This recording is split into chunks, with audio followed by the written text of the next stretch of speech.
Hi there, listeners of Accents, a podcast for literature, arts, and culture. I'm your host, Katerina Stoykova, and I have the pleasure of serving as the director of the Kentucky Book Festival, a program of Kentucky Humanities. The next installment of KBF will take place on November 2nd at Joseph Beth Booksellers from 9:30 a.m. to 5 p.m. Today's episode features a friend and a supporter of the festival, Blair Hess, who is Vice President of Marketing and Communications at Kentucky Community and Technical College System. KCTCS is one of the sponsors of this year's festival. Hi Blair, and welcome to Accents. Hello, thank you so much for having me. Tell us one thing we likely know about your organization and one thing we likely do not know. Oh, goodness. Well, I think that everyone knows that KCTCS is the community and technical college provider for the state of Kentucky. It was started a little over 25 years ago by merging all of the state's community colleges with all the state's technical programs. And we've been serving the Commonwealth since then. I think that a lot of people don't realize just how big KCTCS is. I know I certainly didn't. We have over 107,000 students across the state of Kentucky, which makes us the largest provider of higher education in the state. It is something that I think is not always a story that is well told because there is a little bit of a stigma surrounding community and technical programs. I know for me, from my experience when I was in high school, there was a narrative that you needed to go away to some big 4-year program. You would get a degree and you would become one of those jobs, doctor, teacher, lawyer, engineer. And community colleges were really given to us as like a consolation or a secondary route. And I really hate that because I think that that's something we're still fighting today. And I think that means that a lot of people don't realize the opportunities that can be afforded by a community and technical college system to all Kentuckians from all backgrounds, all ages, all socioeconomic considerations, everything. And that's something that we work on all the time. That's amazing. The egalitarian view of education and the incredible opportunities it provides, the service that it provides. It really is. A big focus of KCTCS is workforce, and so that means not only working on Kentucky's workforce of today, but that also means looking ahead to the future and trying to educate the workforce of tomorrow. And so really focusing in on some of the key sectors for Kentucky, like manufacturing and healthcare, and wanting to make sure we're providing graduates into those areas to serve all of Kentucky and people that will graduate with their degree or their certificate or their diploma and they will stay here in Kentucky and help our economy here. It's a big focus for us. What are your organization's goals for this year? Well, I think increasing enrollment is everyone's goal all the time. There's been a narrative lately about the value of higher education. I think we've heard it nationally that maybe higher education isn't worth the dollar amount that's stuck on it. And I think that that's something everyone is combating, four-year institutions, community colleges. We know that education is important. We know that higher education is important. We know that education opens doors that were not open before. And it's really important to pursue that. But we also know that education can be expensive and that can be very, very scary. And I graduated with a nice amount of college debt, so I definitely understand that. KCTCS is half the cost of any of the four-year institutions in the state. So it's really something we're focusing on is getting our mission out of serving all Kentuckians and making sure that we share all the great opportunities available to students from across the state. They can come in, whether that's starting their educational journey with us, getting an associate's degree, saving some money, and then transferring to a 4-year. Or maybe it's completing a 6-week program and getting right into the workforce, or a certificate and getting, an advanced career based on that certification. There's so many opportunities and we can really make it work for anyone. So that's certainly a goal, is really spreading that message and making sure Kentucky understands that. And just, more partnerships with the community. I think that going back and making sure that we have great transfer agreements in place with our 4-year institutions across the state is key so that we can funnel students continuing their education. but also great partnerships like Kentucky Humanities. You know, we build relationships this way. We all know that, right? It's basics of working together. How can we improve the lives of Kentuckians by building partnerships and relationships? So that'll be a big focus for us as well.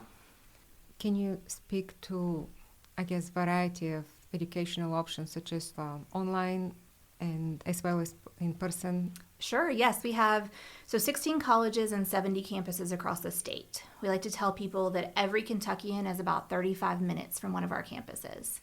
And for us, that's access and opportunity. It's so important to make sure people understand they have access to KCTCS and there's opportunity to find a program for you. We do have online learning. You can get entire programs completed online. We also have flexible schedules. We know a lot of our students have kids. A lot of our students have full-time jobs. I was at the Big Sandy Community and Technical College graduation in May, and Dr. Quarles, our president, was speaking. And he asked the students, raise your hand if you have a part-time job and go to school. You know, and see the hands go up. Raise your hand if you have a full-time job and go to school. More hands go up. Raise your hand if you have kids. You know, raise your hand if you have to drive X number of miles to campus. You know, all of these, what we consider to be barriers to getting an education. And they were all there sitting in that room. They all had a cap and gown on, and they were all walking across the stage because they had completed a program at KCTCS. And the barriers that they had to overcome to do that are incredible. But yet they were able to do it. And there's so many resources in place that we have that help students do this. Blair, this is riveting. It makes me wanna, I listen to you speak and then I'm thinking, what can I sign up for? Well, come on. You just go on our website. There's so many programs. It's really exciting, and it does make you want to go back and try things and get certificates, get associate's degrees, and kind of rack them up and see what else you can get expertise in.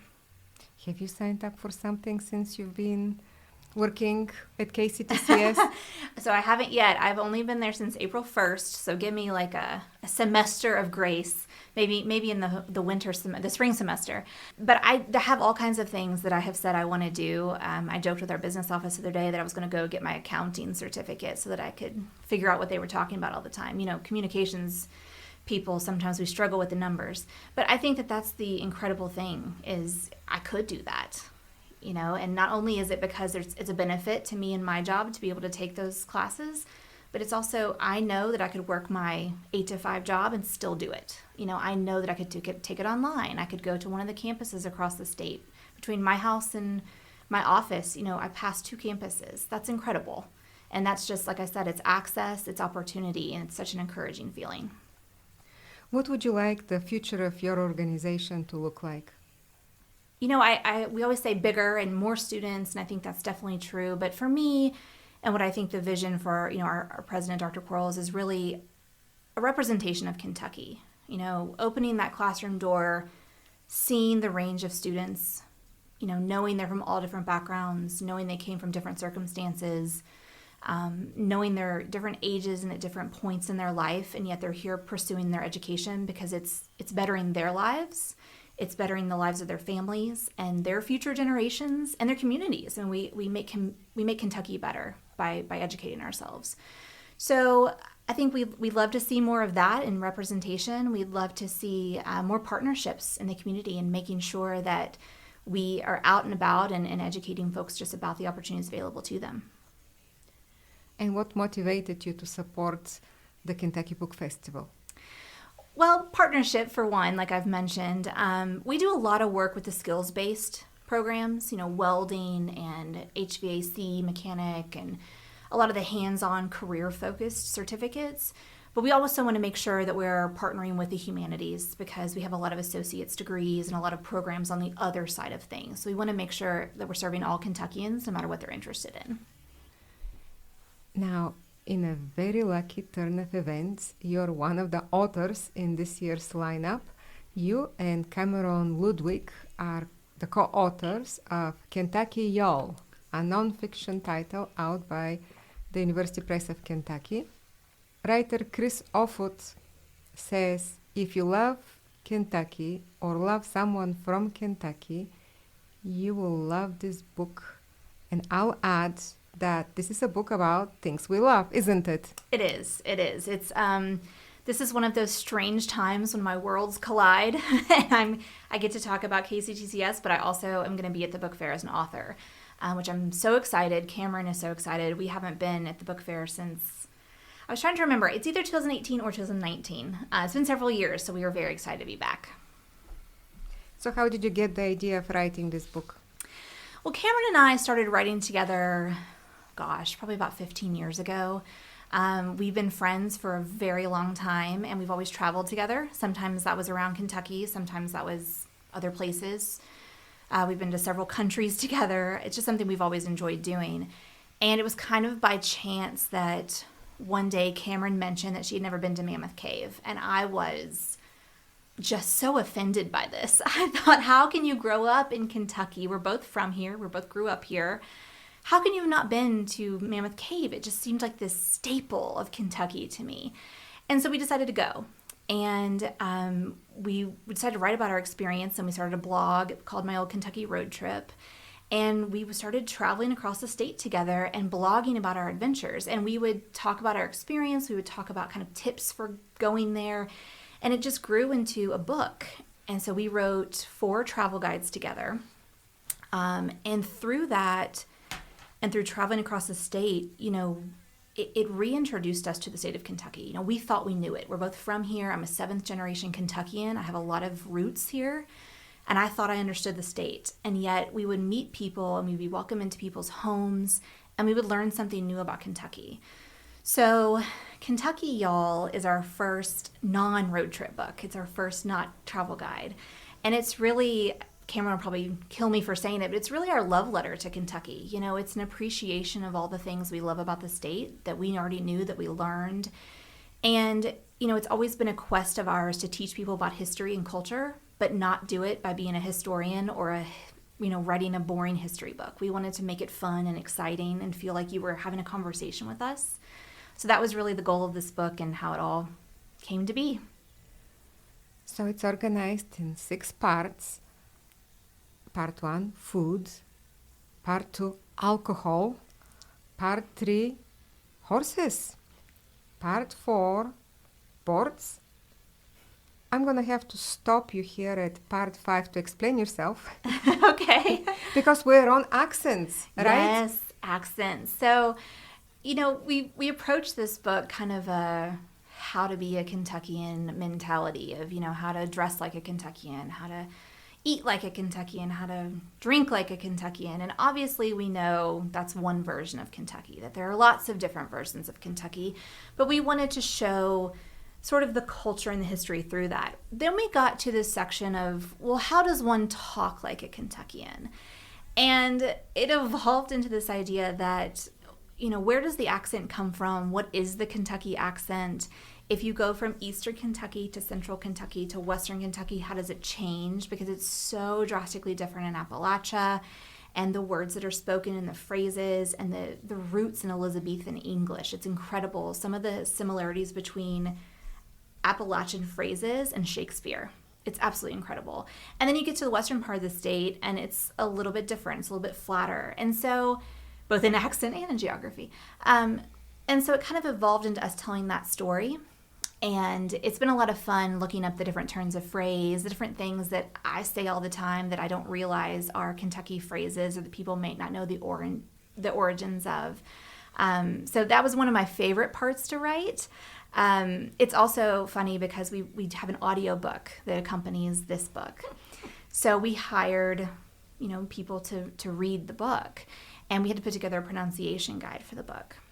And we put together this list of words that we thought, they need to make sure that they understand in Kentucky it's Versailles and not Versailles, and it's Athens and not Athens, and all these different variations. And they came back and they said, this is great, we appreciate it. Now we also need you to record yourself saying some of them. Because even using the pronunciation guide, they're like, is it burgoo or burgoo? And they wanted us to actually record in our voices saying some of the words. And we had the most fun with that list because it was things that, Cameron and I, like I said, we just consider common to us. And to try to explain it to someone else it was enlightening. So instructions on how to be a Kentuckian, how to become a Kentuckian. Let me ask you, when does an immigrant become a Kentuckian? You're looking for pointers for tips?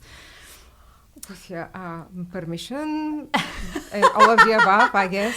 No, the wonderful thing about the book is it's telling you the history and the culture. It's telling you how we got here. What are the unique oddities about our history that led us to today? We go to the Kentucky Derby and we wear big hats and fancy clothes. Why? Why is that the case? Did someone just show up in pretty dresses one day? Well, no, the founder of the Kentucky Derby, he wanted to make gambling more respectable. And so he had been to horse derbies across the pond in England, and he saw them as these fancy affairs. So he came back and he rounded up his friends and he said, we're going to dress fancy and we're going to wear big hats and we're going to make this a fancy affair. But still speak with Kentucky accent, well, right? Of course. I mean, there's only so much you can control. But the idea is we want you to learn these things through these other accounts, right? So how to become a Kentuckian, it's, learn about the history and the culture and how we got here. Because if we learn about all of that, then we know, we understand it better. We know where we're going better. We don't repeat mistakes in the way that we've repeated them in the past. There are things about our culture that we might find bothersome, but now we understand where they come from. And I think that's incredibly important for what we're trying to do with this book. Speak about the hand-drawn illustrations. Oh, I love them. So for our first books, our travel guides, we used photography because we wanted to make sure we made the places beautiful so you would want to go see them.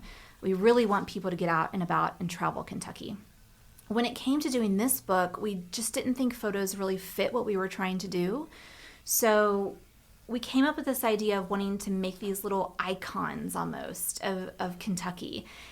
But then trying to explain to an artist, what we were envisioning, it was a challenge. But we connected with Jessica Rusher, who is here in Kentucky, in Lexington. She's incredible. And we told her we wanted these drawings, and we gave her a list of ideas, and she really she made them so much better than we could have imagined. Not only are they little hand-drawn icons, but they kind of have this very nostalgic watercolor look of them, which is really what we wanted for the feeling of this book.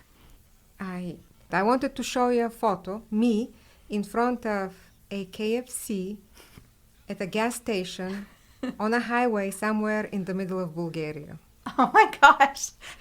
And I've made a selfie with a KFC sign, and I've posted the photo on Facebook with a caption, "Take the girl out of Kentucky."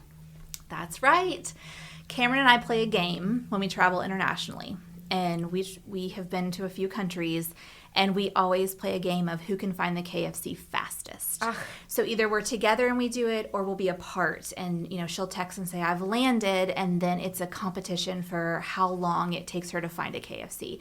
9 times out of 10, they're in the airport. So it's lucky. But we always find them. What I love is what the menu is, because everywhere you go, the KFC has a different menu. So it's a game we play too, but I would love to see that photo. Talk about researching and making the list of that book. Yeah, it's always hard. This one was a little bit easier, honestly, than past travel guides, because when you sit down to do a travel guide, you rough out 25, 30 places that you're going to include in this travel guide. And you do them all, and you travel to the places, and sometimes you have to travel to them multiple times. You get the photos, you get the notes, you take the tours, you get home, you have to research more, answer questions. Sometimes you have to go back because there's just a big enough chunk missing. And inevitably, you go to the Kentucky Book Fair or a library or a bookstore, and you're talking to a Kentuckian, and you say, I have a road trip book about Kentucky. And they say, does it include? And then they'll say something, and of course it doesn't include that. It never includes that, because we could write 10 more travel guides about Kentucky, and you can't cover everything. This book was almost easier because we ticked out, we want to talk about clothing, we want to talk about food and drink, we want to talk about celebrations and traditions around celebrations. We want to talk about the way that we speak, and then we really want to end it with a true honoring of Kentuckians. How do we end this book on a note? And the book is fun, the book is lighthearted, the book is hopefully a little funny. How do we end it with a very respectful note of there are some incredible people from the state of Kentucky? And all of those things you hear about Kentuckians, where they may or may not wear shoes, they may or may not have all their teeth, they may or may not talk a little different than you talk. Those things don't matter because we have some incredible people, inventors and scientists and writers and musicians from Kentucky. So we knew we wanted to culminate with this ending in this very sincere ode to our fellow Kentuckians. So this one I think was a little bit different and a little bit easier, but you just sit down and you throw every idea out on paper and then you go through and you try to agree on a list. Did it take you a long time to complete the book from start to finish? Yeah, I can't tell you how long because I blacked it out. You just shut the curtain. This one just definitely took longer. Like I said, this one was a little bit harder. It was our first time where we weren't just relying on travel. It's an easy comfort to fall back on. This one was harder because it really was a more heartfelt, getting to the roots of culture, making sure we were being holistic in our coverage. Just because it's our version of Kentucky, is it everyone's version of Kentucky? How are we mindful of that? So it was definitely challenging. It took a while. This was also our first time going through peer review with University Press of Kentucky, which was a wonderful experience and a terrible experience trying to get your peers to understand what you're trying to do, learning to take criticism, learning to draft and redraft. But I think Cameron and I just kept coming back to, this is our dedication to Kentucky and how we can tell others how important our state is. And then you end the book with acknowledging our presence on indigenous land. Speak about that, please. We wanted to, make sure that we were being honest with everyone. We talk a lot about history. We talk a lot about how we got here. And I think we wanted to be just fully transparent in the fact that you gotta say it all, right? And sometimes the history is not as pretty and lighthearted as you want it to be. But we acknowledge it and we honor it and we say this is what it used to be and it's part of how we got here. If we don't talk about what this land used to be before it was settled by Daniel Boone and Dr. Thomas Walker and others, then we're doing ourselves a disservice to our own history. So we wanted to include it and make sure that we had an accurate representation of who came first. So what's next for you and Cameron? We were setting up some book events. Our book officially comes out on September 10th, although I have seen it a few places, so I'm cautiously optimistic it's out there and circulating in the world.